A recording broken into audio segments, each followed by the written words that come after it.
मोहन सरकार ने मध्य प्रदेश के इतिहास का सबसे बड़ा 4,38,317 करोड़ रुपए का बजट पेश किया। बीजेपी प्रदेश अध्यक्ष हेमंत खंडेलवाल ने बजट पर प्रतिक्रिया देते हुए कहा कि सरकार ने गरीब युवा, अन्नदाता, महिला के सशक्तिकरण के लिए भरपूर राशि का प्रावधान किया है।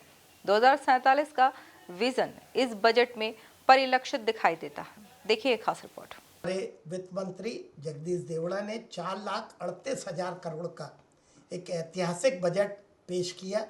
मैं समझता हूँ कि अब तक का सबसे बड़ा बजट हमारे मुख्यमंत्री जी के मार्गदर्शन में ये वित्त मंत्री ने पेश किया।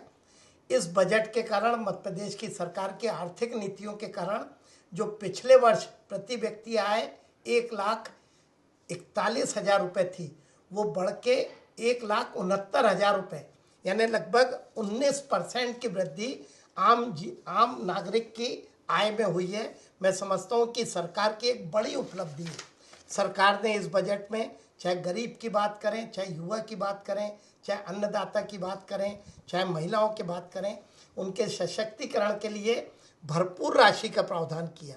कृषि क्षेत्र में पिछली बार जो हमारे सरकार ने जो सोयाबीन और बाकी चीज़ों को सपोर्ट किया, वो तो बात है ही है, लेकिन अभी गौशालाओं के लिए या सोलर पंप के लिए सरकार लगभग 1 लाख सोलर पंप हमारे किसानों को मिले, उसकी सरकार ने तैयारी की है। लगभग सरकार 1 लाख हेक्टेयर में प्राकृतिक खेती हो, इसकी तैयारी कर रही है। फसल बीमा के लिए भी सरकार ने 1,300 करोड़ रुपए का प्रावधान किया। मैं समझता हूँ कि हमारी बहनों के लिए पहली बार बजट में 23,000 करोड़ से ज़्यादा की राशि हमारी जो लाडली बहना योजना है उसके लिए रखी गई है। कामकाजी महिलाओं के लिए 5700 वुमेन हॉस्टल, मैं समझता हूँ कि महिलाओं की सुरक्षा और हमारी बहनें आत्मनिर्भर बने, उसकी दिशा में एक बड़ा कदम सरकार उठाने जा रही है।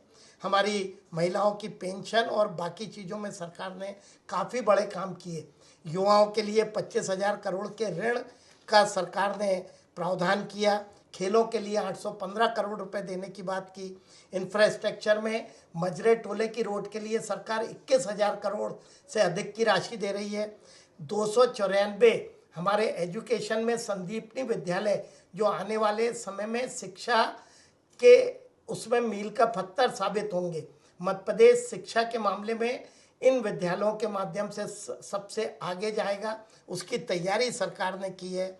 मैं समझता हूँ कि आर्थिक उपलब्धताएं सरकार की काफ़ी है। हमारे गुणवक्कड़ वर्ग के लिए और बाकी के लिए भी सरकार ने बड़े काम किए।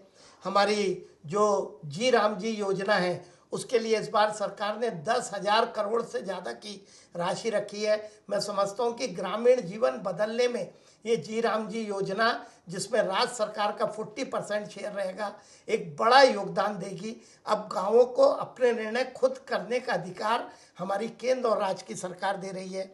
इसके साथ ही साथ हमारा जो बच्चों को पहली बार टेट्रा दूध पैक दिया जाए, उसके लिए सरकार ने बजट प्रावधान किया है। और हेल्थ सेक्टर में लगभग सरकार 23,000 करोड़ का प्रावधान की है। और ई बस के रूप में सरकार ने एक नई शुरुआत की है और लगभग 472 ई बसें शुरू कर रही है। मैं समझता हूँ कि एक बड़ा काम जो सिंहस्थ 2028 का आने वाला है, 13,000 करोड़ का प्रावधान कि विकास ही हमारी विरासत है, इसको सरकार ने चरितार्थ किया। इस बार के बजट में सरकार ने एक बड़ा काम किया। कैपिटल एक्सपेंडिचर 1 लाख करोड़ के ऊपर का करने का काम सरकार कर रही है। जब तक पूंजीगत निवेश नहीं होगा, कोई भी राज्य, कोई भी देश आगे नहीं बढ़ सकता। सरकार ने इस दिशा में बड़ा काम किया है। मैं समझता हूँ कि हर पक्ष को छूने का, हर समाज का वर्ग सशक्त हो, उसके लिए सरकार ने हर वर्ग के लिए प्रावधान किए। मैं वित्त मंत्री जी को, हमारे मुख्यमंत्री मोहन यादव जी को इस बात के लिए धन्यवाद देना चाहूँगा कि जो उनका 2047 का विज़न है उसको इस बजट में परिलक्षित होता है। और आने वाले समय में हमारा प्रदेश किन रास्तों पे चलेगा, वो सारी बातें इस बजट में अंकित की गई है। मैं समझता हूँ आने वाले समय में हमारा प्रदेश सशक्त हो, उसकी दिशा में ये बजट है। मैं बजट के सारे प्रावधानों के लिए सरकार का बहुत बहुत धन्यवाद करता हूँ।